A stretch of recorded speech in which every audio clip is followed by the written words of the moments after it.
The Enchiridion. There are things which are within our power, and there are things which are beyond our power. Within our power are opinion, aim, desire, aversion, and in one word, whatever affairs are our own.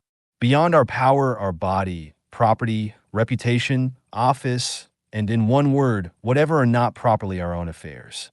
Now the things within our power are by nature free, unrestricted, unhindered, but those beyond our power are weak, dependent, restricted, alien. Remember, then, that if you attribute freedom to things by nature dependent and take what belongs to others for your own, you will be hindered, you will lament, you will be disturbed, you will find fault both with gods and men. But if you take for your own only that which is your own and view what belongs to others just as it really is, then no one will ever compel you, no one will restrict you. You will find fault with no one. You will accuse no one. You will do nothing against your will. No one will hurt you. You will not have an enemy, nor will you suffer any harm. Aiming, therefore, at such great things, remember that you must not allow yourself any inclination, however slight, toward the attainment of the others, but that you must entirely quit some of them, and for the present postpone the rest. But if you would have these and possess power and wealth likewise, you may miss the latter in seeking the former, and you will certainly fail of that by which alone happiness and freedom are procured. Seek at once, therefore, to be able to say to every unpleasing semblance, "You are but a semblance, and by no means the real thing." And then examine it by those rules which you have, and first and chiefly by this, whether it concerns the things which are within our own power or those which are not. And if it concerns anything beyond our power, be prepared to say that it is nothing to you. 2. Remember that desire demands the attainment of that of which you are desirous, and aversion demands the avoidance of that to which you are averse. That he who fails of the object of his desires is disappointed, and he who incurs the object of his aversion is wretched. If then you shun only those undesirable things which you can control, you will never incur anything which you shun. But if you shun sickness or death or poverty, you will run the risk of wretchedness. Remove the habit of aversion, then, from all things that are not within our power, and apply it to things undesirable which are within our power. But for the present, altogether restrain desire. For if you desire any of the things not within our own power, you must necessarily be disappointed. And you are not yet secure of those which are within our power, and so are legitimate objects of desire. Where it is practically necessary for you to pursue or avoid anything, do even this with discretion and gentleness and moderation. 3.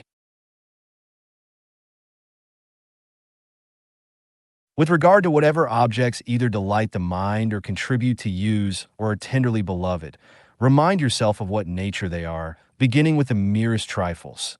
If you have a favorite cup, that it is but a cup of which you are fond of, for thus, if it is broken, you can bear it.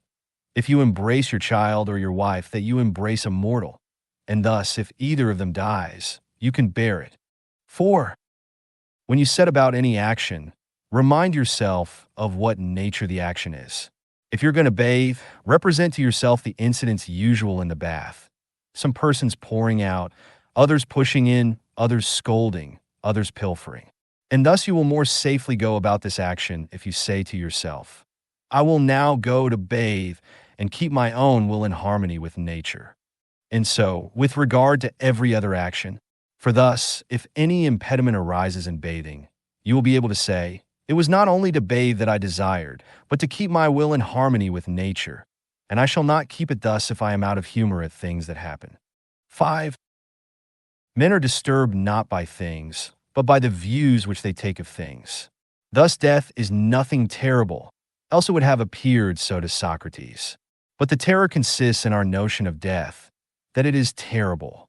When, therefore, we are hindered or disturbed or grieved, let us never impute it to others, but to ourselves, that is, to our own views.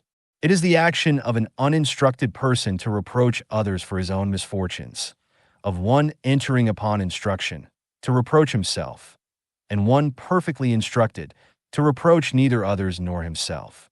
6. Be not elated at any excellence not your own. If a horse should be elated and say, "I am handsome," it might be endurable. But when you are elated and say, I have a handsome horse, know that you are elated only on the merit of the horse. What then is your own? The use of the phenomena of existence. So that when you are in harmony with nature in this respect, you will be elated with some reason, for you will be elated at some good of your own. 7. As in a voyage, when the ship is at anchor, if you go on shore to get water, you may amuse yourself with picking up a shellfish or a truffle in your way, but your thoughts ought to be bent toward the ship and perpetually attentive, lest the captain should call, and then you must leave all these things, that you may not have to be carried on board the vessel, bound like a sheep. Thus likewise in life, if, instead of a truffle or shellfish, such a thing as a wife or a child be granted you, there is no objection. But if the captain calls, run to the ship, leave all these things, and never look behind. But if you are old, never go far from the ship, lest you should be missing when called for. 8. Demand not that events should happen as you wish, but wish them to happen as they do happen, and you will go on well. 9. Sickness is an impediment to the body, but not to the will unless itself pleases. Lameness is an impediment to the leg, but not to the will. And say this to yourself with regard to everything that happens. For you will find it to be an impediment to something else, but not truly to yourself. 10. Upon every accident, remember to turn toward yourself and inquire what faculty you have for its use. If you encounter a handsome person, you will find continence the faculty needed. If pain, then fortitude. If reviling, then patience. And when thus habituated, the phenomena of existence will not overwhelm you. 11. Never say of anything, I have lost it, but I have restored it. Has your child died? It is restored. Has your wife died? She is restored. Has your estate been taken away? That likewise is restored. But it was a bad man who took it. What is it to you by whose hands he who gave it has demanded it again? While he permits you to possess it, hold it as something not your own, as do travelers at an inn. 12. If you would improve, lay aside such reasonings as these. If I neglect my affairs, I shall not have a maintenance. If I do not punish my servant, he will be good for nothing. For it were better to die of hunger, exempt from grief and fear, than to live in affluence with perturbation. And it is better that your servant should be bad than you unhappy. Begin therefore with little things. Is a little oil spilled, or a little wine stolen? Say to yourself, this is the price paid for peace and tranquility, and nothing is to be had for nothing. And when you call your servant, consider that it is possible he may not come at your call, or if he does, that he may not do what you wish. But it is not at all desirable for him, and very undesirable for you, that it should be in his power to cause you any disturbance. 13. If you would improve, be content to be thought foolish and dull with regard to externals. Do not desire to be thought to know anything, and though you should appear to others to be somebody, distrust yourself. For be assured, it is not easy at once to keep your will in harmony with nature and to secure externals. But while you are absorbed in the one, you must of necessity neglect the other. 14. If you wish your children and your wife and your friends to live forever, you are foolish, for you wish things to be in your power which are not so, and what belongs to others to be your own. So likewise, if you wish your servant to be without fault, you are foolish, for you wish vice not to be vice but something else. But if you wish not to be disappointed in your desires, that is in your own power. Exercise, therefore, what is in your power. A man's master is he who is able to confer or remove whatever that man seeks or shuns. Whoever then would be free, let him wish nothing, let him decline nothing which depends on others, else he must necessarily be a slave. 15. Remember that you must behave as at a banquet. Is anything brought round to you? Put out your hand and take a moderate share. Does it pass by you? Do not stop it. Is it not yet come? Do not yearn and desire toward it, but wait till it reaches you. So with regard to children, wife, office, riches, and you will sometime or other be worthy to feast with the gods. And if you do not so much as take the things which are set before you, but are able even to forego them, then you will not only be worthy to feast with the gods, but to rule with them also. For by thus doing, Diogenes and Heraclitus, and others like them, deservedly became divine, and were so recognized. 16. When you see anyone weeping for grief, either that his son has gone abroad, or that he has suffered in his affairs, take care not to be overcome by the apparent evil, but discriminate and be ready to say, what hurts this man is not this occurrence itself, for another man might not be hurt by it, but the view he chooses to take of it. As far as conversation goes, however, do not disdain to accommodate yourself to him, and if need be, to groan with him. Take heed, however, not to groan inwardly too. 17. Remember that you are an actor in a drama of such sort as the author chooses. If short, then in a short one. If long, then in a long one. If it be his pleasure that you should enact a poor man, or a cripple, or a ruler, or a private citizen, see that you act it well. For this is your business, to act well the given part, but to choose it belongs to another. 18. When a raven happens to croak unluckily, be not overcome by appearances, but discriminate and say, nothing is pretended to me, either to my paltry body, or property, or reputation, or children, or wife. But to me all portents are lucky if I will. For whatsoever happens, it belongs to me to derive advantage therefrom. 19. You can be unconquerable if you enter into no combat in which it is not in your own power to conquer. When, therefore, you see anyone eminent in honors or power, or in high esteem on any other account, take heed not to be bewildered by appearances and to pronounce him happy. For if the essence of good consists in things within our own power, there will be no room for envy or emulation. But for your part, do not desire to be a general, or a senator, or a consul, but to be free, and the only way to this is a disregard of things which lie not within our own power. 20. Remember that it is not he who gives abuse or blows who affronts, but the view we take of these things as insulting. When, therefore, anyone provokes you, be assured that it is your own opinion which provokes you. Try, therefore, in the first place, not to be bewildered by appearances. For if you once gain time and respite, you will more easily command yourself. 21. Let death and exile, and all other things which appear terrible, be daily before your eyes, but death chiefly. And you will never entertain an abject thought, nor too eagerly covet anything. 22. If you have an earnest desire toward philosophy, prepare yourself from the very first to have the multitude laugh and sneer, and say, he has returned to us a philosopher all at once, and whence this supercilious look? Now, for your part, do not have a supercilious look indeed, but keep steadily to those things which appear best to you, as one appointed by God to this particular station.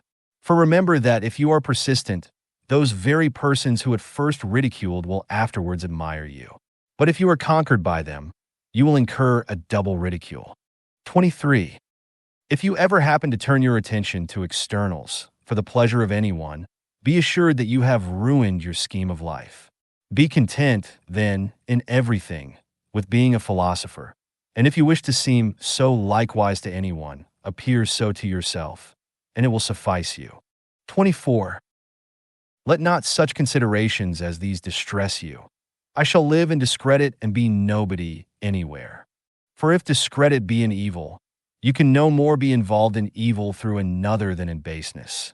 Is it any business of yours, then, to get power or to be admitted to an entertainment? By no means. How then, after all, is this discredit? And how it is true that you will be nobody anywhere when you ought to be somebody in those things only which are within your own power, in which you may be of the greatest consequence. But my friends will be unassisted. What do you mean by unassisted? They will not have money from you, nor will you make them Roman citizens. Who told you, then, that these are among the things within our own power, and not rather the affairs of others? And who can give to another the things which he himself is not? Well, but get them then, that we too may have a share. If I can get them with the preservation of my own honor and fidelity and self-respect, show me the way, and I will get them. But if you require me to lose my own proper good, that you may gain what is no good, consider how unreasonable and foolish you are. Besides, which would you rather have, a sum of money or a faithful and honorable friend? Rather assist me, then, to gain this character than require me to do those things by which I may lose it. Well, but my country, say you, as far as depends upon me, will be unassisted. Here again, what assistance is this you mean? It will not have porticos, nor baths of your providing? And what signifies that? Why, neither does a smith provide it with shoes, nor a shoemaker with arms. It is enough if everyone fully performs his own proper business. And were you to supply it with another faithful and honorable citizen, would not he be of use to it? Yes. Therefore neither are you yourself useless to it. What place, then, say you, shall I hold in the state? Whatever you can hold with the preservation of your fidelity and honor. But if, by desiring to be useful to that, you lose these, how can you serve your country when you have become faithless and shameless? 25. Is anyone preferred before you at an entertainment, or in courtesies, or in confidential intercourse? If these things are good, you ought to rejoice that he has them. And if they are evil, do not be grieved that you have them not. And remember that you cannot be permitted to rival others in externals without using the same means to obtain them. For how can he who will not haunt the door of any man, will not attend him, will not praise him, have an equal share with him who does these things? You are unjust, then, and unreasonable if you are unwilling to pay the price for which these things are sold, and would have them for nothing. For how much are lettuces sold? An obulus, for instance. If another, then, paying an obulus, takes the lettuces, and you, not paying it, go without them, do not imagine that he has gained any advantage over you. For as he has the lettuces, so you have the obulus which you did not give. So, in the present case, you have not been invited to such a person's entertainment, because you have not paid him the price for which his supper is sold. It is sold for praise. It is sold for attendance. Give him, then, the value if it be for your advantage. But if you would at the same time not pay the one, and yet receive the other, you are unreasonable and foolish. Have you nothing, then, in place of the supper? Yes, indeed, you have, not to praise him whom you do not like to praise, not to bear the insolence of his lackeys. 26. The will of nature may be learned from things upon which we are all agreed. As when our neighbor's boy has broken a cup, or the like, we are ready at once to say, these are casualties that will happen. Be assured, then, that when your own cup is likewise broken, you ought to be affected just as when another's cup was broken. Now apply this to greater things. Is the child or wife of another dead? There is no one who would not say, this is an accident of mortality. But if anyone's own child happens to die, it is immediately, alas, how wretched am I? It should be always remembered how we are affected on hearing the same thing concerning others. 27. As a mark is not set up for the sake of missing the aim, so neither does the nature of evil exist in the world. 28. If a person had delivered up your body to some passerby, you would certainly be angry. And do you feel no shame in delivering up your own mind to any reviler, to be disconcerted and confounded? 29. In every affair consider what precedes and what follows, and then undertake it. Otherwise you will begin with spirit, indeed, careless of the consequences, and when these are developed, you will shamefully desist. I would conquer at the Olympic Games, but consider what precedes and what follows, and then, if it be for your advantage, engage in the affair. You must conform to rules, submit to a diet, refrain from dainties. Exercise your body, whether you choose it or not, at a stated hour. In heat and cold, you must drink no cold water, and sometimes no wine. In a word, you must give yourself up to your trainer as to a physician. Then, in the combat, you may be thrown into a ditch, dislocate your arm, turn your ankle, swallow an abundance of dust, receive stripes for negligence, and, after all, lose the victory. When you have reckoned up all this, if your inclination still holds, set about the combat. Otherwise, take notice. You will behave like children who sometimes play wrestlers, sometimes gladiators, sometimes blow a trumpet, and sometimes act a tragedy, when they happen to have seen and admired these shows. Thus you too will be at one time a wrestler, and another a gladiator, now a philosopher, now an orator, but nothing in earnest. Like an ape you mimic all you see, and one thing after another is sure to please you, but is out of favor as soon as it becomes familiar. For you have never entered upon anything considerately, nor after having surveyed and tested the whole matter, but carelessly and with a halfway zeal. Thus some, when they have seen a philosopher and heard a man speaking like Euphrates III, though indeed, who could speak like him, have a mind to be philosophers too. Consider first, man, what the matter is and what your own nature is able to bear.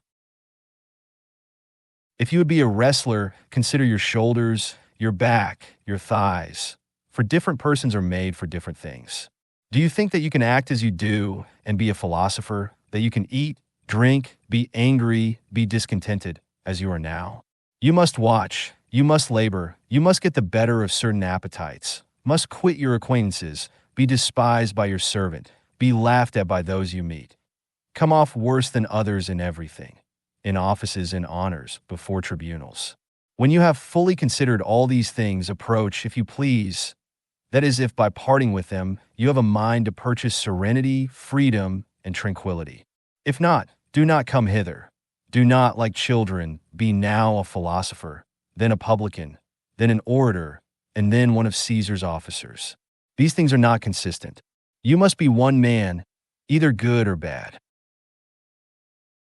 You must cultivate either your own reason or else externals. Apply yourself either to things within or without you. That is, be either a philosopher or one of the mob. 30. Duties are universally measured by relations. Is a certain man your father? In this are implied taking care of him, submitting to him in all things, patiently receiving his reproaches, his correction. But he is a bad father. Is your natural tie, then, to a good father? No, but to a father. Is a brother unjust? Well, preserve your own just relation toward him. Consider not what he does, but what you are to do to keep your own will in a state conformable to nature, for another cannot hurt you unless you please. You will then be hurt when you consent to be hurt. In this manner, therefore, if you accustom yourself to contemplate the relations of neighbor, citizen, commander, you can deduce from each the corresponding duties. 31. Be assured that the essence of piety toward the gods lies in this, to form right opinions concerning them, as existing and as governing the universe justly and well. And fix yourself in this resolution, to obey them, and yield to them, and willingly follow them amidst all events, as being ruled by the most perfect wisdom. For thus you will never find fault with the gods, nor accuse them of neglecting you. And it is not possible for this to be effected in any other way than by withdrawing yourself from things which are not within our own power, and by making good or evil to consist only in those which are. For if you suppose any other things to be either good or evil, it is inevitable that, when you are disappointed of what you wish or incur what you would avoid, you should reproach and blame their authors. For every creature is naturally formed to flee and abhor things that appear hurtful and that which causes them, and to pursue and admire those which appear beneficial and that which causes them. It is impracticable, then, that one who supposes himself to be hurt should rejoice in the person who, as he thinks, hurts him, just as it is impossible to rejoice in the hurt itself. Hence, also, a father is reviled by his son when he does not impart the things which seem to be good. And this made Polynices and Eteocles for mutually enemies, that empire seemed good to both. On this account the husbandman reviles the gods, and so do the sailor, the merchant, or those who have lost wife or child. For where our interest is, there, too, is piety directed, so that whoever is careful to regulate his desires and aversions as he ought is thus made careful of piety likewise. But it also becomes incumbent on everyone to offer libations and sacrifices and first fruits, according to the customs of his country, purely, and not heedlessly nor negligently, not avariciously, nor yet extravagantly. 32. When you have recourse to divination, remember that you know not what the event will be, and you come to learn it of the diviner, but of what nature it is you knew before coming, at least if you are a philosophic mind. For if it is among the things not within our own power, it can by no means be either good or evil. Do not, therefore, bring with you to the diviner either desire or aversion, else you will approach him trembling.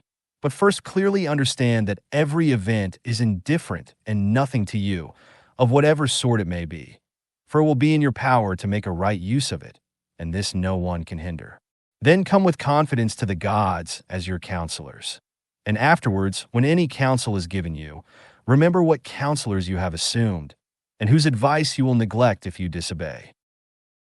Come to divination as Socrates prescribed, in cases of which the whole consideration relates to the event, and in which no opportunities are afforded by reason or any other art to discover the matter in view. When, therefore, it is our duty to share the danger of a friend or of our country, we ought not to consult the oracle as to whether we shall share it with them or not. For though the diviner should forewarn you that the auspices are unfavorable, this means no more than that either death or mutilation or exile is portended.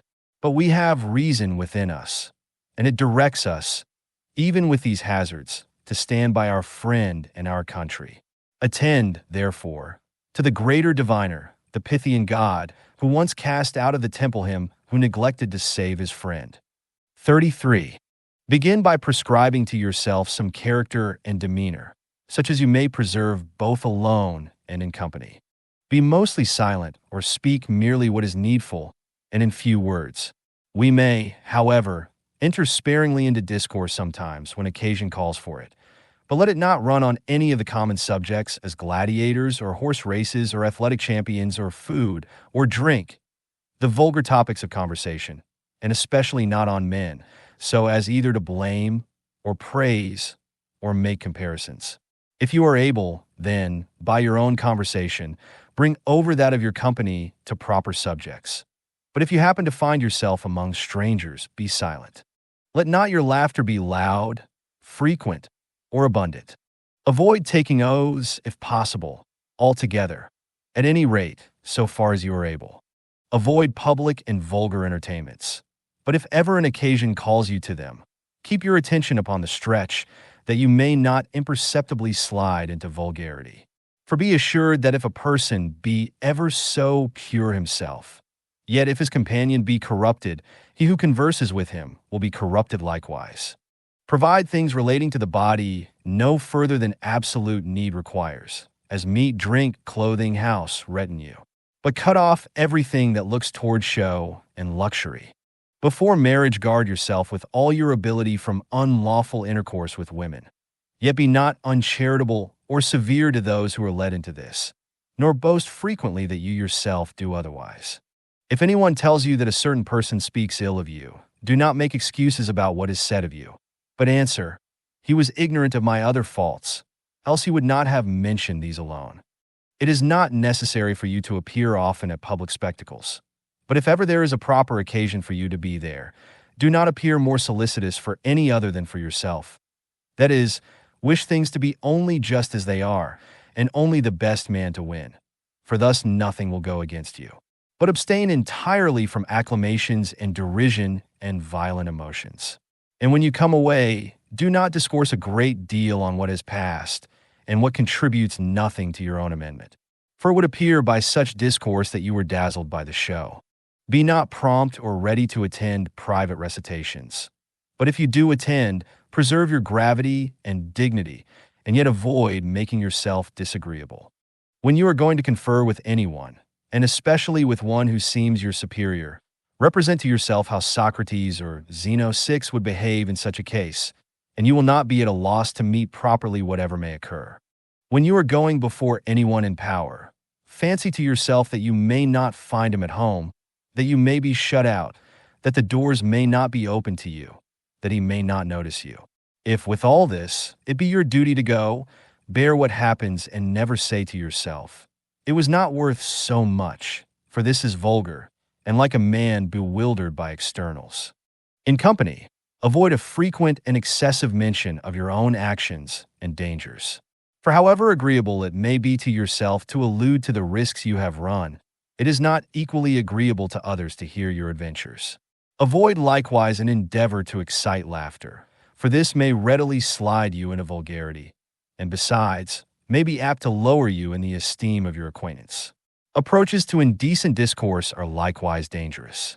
Therefore, when anything of this sort happens, use the first fit opportunity to rebuke him who makes advances that way, or, at least, by silence and blushing and a serious look show yourself to be displeased by such talk. 34. If you are dazzled by the semblance of any promised pleasure, guard yourself against being bewildered by it. But let the affair wait your leisure, and procure yourself some delay. Then bring to your mind both points of time, that in which you shall enjoy the pleasure, and that in which you will repent and reproach yourself, after you have enjoyed it, and set before you, in opposition to these, how you will rejoice and applaud yourself if you abstain. And even though it should appear to you a seasonable gratification, take heed that its enticements and allurements and seductions may not subdue you. But set in opposition to this how much better it is to be conscious of having gained so great a victory. 35. When you do anything from a clear judgment that it ought to be done, never shrink from being seen to do it, even though the world should misunderstand it. For if you are not acting rightly, shun the action itself. If you are, why fear those who wrongly censure you? 36. As the proposition, either it is day or it is night, has much force in a disjunctive argument, but none at all in a conjunctive one. So, at a feast, to choose the largest share is very suitable to the bodily appetite, but utterly inconsistent with the social spirit of the entertainment. Remember, then, when you eat with another, not only the value to the body of those things which are set before you, but also the value of proper courtesy toward your host. 37. If you have assumed any character beyond your strength, you have both demeaned yourself ill in that and quitted one which you might have supported. 38. As in walking you take care not to tread upon a nail or turn your foot, so likewise take care not to hurt the ruling faculty of your mind. And if we were to guard against this in every action, we should enter upon action more safely. 39. The body is to everyone the proper measure of its possessions, as the foot is of the shoe. If, therefore, you stop at this, you will keep the measure. But if you move beyond it, you must necessarily be carried forward, as down a precipice. As in the case of a shoe, if you go beyond its fitness to the foot, it comes first to be gilded, then purple, and then studded with jewels. For to that which once exceeds the fit measure, there is no bound. 40. Women from 14 years old are flattered by men with the title of mistresses. Therefore, perceiving that they are regarded only as qualified to give men pleasure, they begin to adorn themselves, and in that to place all their hopes. It is worthwhile, therefore, to try that they may perceive themselves honored only so far as they appear beautiful in their demeanor and modestly virtuous. 41. It is a mark of one of intellect to spend much time in things relating to the body, as to be immoderate in exercises, in eating and drinking, and in the discharge of other animal functions. These things should be done incidentally, and our main strength be applied to our reason. 42. When any person does ill by you, or speaks ill of you, remember that he acts or speaks from an impression that it is right for him to do so. Now it is not possible that he should follow what appears right to you, but only what appears so to himself. Therefore, if he judges from false appearances, he is the person hurt, since he too is the person deceived. For if anyone takes a true proposition to be false, the proposition is not hurt, but only the man is deceived. Setting out, then, from these principles, you will meekly bear with a person who reviles you, for you will say upon every occasion, "It seems so to him." 43. Everything has two handles, one by which it may be borne, another by which it cannot. If your brother acts unjustly, do not lay hold on the affair by the handle of his injustice, for by that it cannot be borne, but rather by the opposite, that he is your brother, that he was brought up with you, and thus you will lay hold on it as it is to be borne. 44. These reasonings have no logical connection. I am richer than you. Therefore, I am your superior. I am more eloquent than you. Therefore, I am your superior. The true logical connection is rather this. I am richer than you. Therefore, my possessions must exceed yours. I am more eloquent than you. Therefore, my style must surpass yours. But you, after all, consist neither in property nor in style. 45. Does anyone bathe hastily? Do not say that he does it ill, but hastily. Does anyone drink much wine? Do not say that he does ill, but that he drinks a great deal. For unless you perfectly understand his motives, how should you know if he acts ill? Thus you will not risk yielding to any appearances but such as you fully comprehend. 46. Never proclaim yourself a philosopher, nor make much talk among the ignorant about your principles, but show them by actions. Thus, at an entertainment, do not discourse how people ought to eat, but eat as you ought. For remember that thus Socrates also universally avoided all ostentation. And when persons came to him and desired to be introduced by him to philosophers, he took them and introduced them. So well did he bear being overlooked. So if ever there should be among the ignorant any discussion of principles, be for the most part silent. For there is great danger in hastily throwing out what is undigested. And if anyone tells you that you know nothing and you are not nettled at it, then you may be sure that you have really entered on your work. For sheep do not hastily throw up the grass to show the shepherds how much they have eaten, but inwardly digesting their food, they produce it outwardly in wool and milk. Thus, therefore, do you not make an exhibition before the ignorant of your principles, but of the actions to which their digestion gives rise. 47. When you have learned to nourish your body frugally, do not pique yourself upon it. Nor if you drink water, be saying upon every occasion, I drink water. But first consider how much more frugal are the poor than we, and how much more patient of hardship. If at any time you would inure yourself by exercise to labor and privation, for your own sake and not for the public, do not attempt great feats. But when you are violently thirsty, just rinse your mouth with water and tell nobody. 48. The condition and characteristic of a vulgar person is that he never looks for either help or harm from himself, but only from externals. The condition and characteristic of a philosopher is that he looks to himself for all help or harm. The marks of a proficient are that he censures no one, praises no one, blames no one, accuses no one, says nothing concerning himself as being anybody or knowing anything. When he is in any instance hindered or restrained, he accuses himself, and if he is praised, he smiles to himself at the person who praises him, and if he is censured, he makes no defense. But he goes about with the caution of a convalescent, careful of interference with anything that is doing well but not yet quite secure. He restrains desire. He transfers his aversion to those things only which thwart the proper use of our own will. He employs his energies moderately in all directions.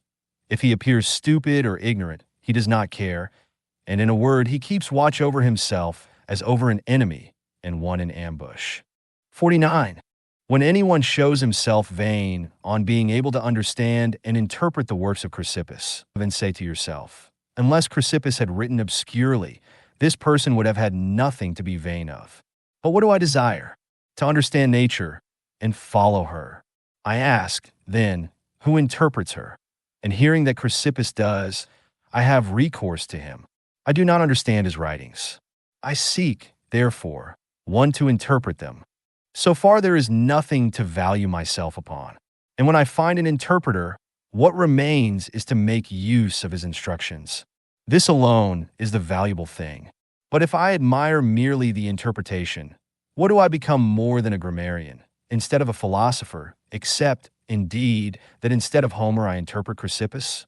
When anyone, therefore, desires me to read Chrysippus to him, I rather blush when I cannot exhibit actions that are harmonious and consonant with his discourse. 50. Whatever rules you have adopted, abide by them as laws, and as if you would be impious to transgress them, and do not regard what anyone says of you, for this, after all, is no concern of yours. How long, then, will you delay to demand of yourself the noblest improvements, and in no instance to transgress the judgments of reason. You have received the philosophic principles with which you ought to be conversant, and you have been conversant with them. For what other master, then, do you wait as an excuse for this delay in self-reformation? You are no longer a boy, but a grown man. If, therefore, you will be negligent and slothful, and always add procrastination to procrastination, purpose to purpose, and fix day after day in which you will attend to yourself, you will insensibly continue to accomplish nothing, and living and dying, remain of vulgar mind. This instant, then think yourself worthy of living as a man grown up and a proficient. Let whatever appears to be the best be to you an inviolable law. And if any instance of pain or pleasure, glory or disgrace, be set before you, remember that now is the combat. Now the Olympiad comes on, nor can it be put off, and that by one failure and defeat honor may be lost or won.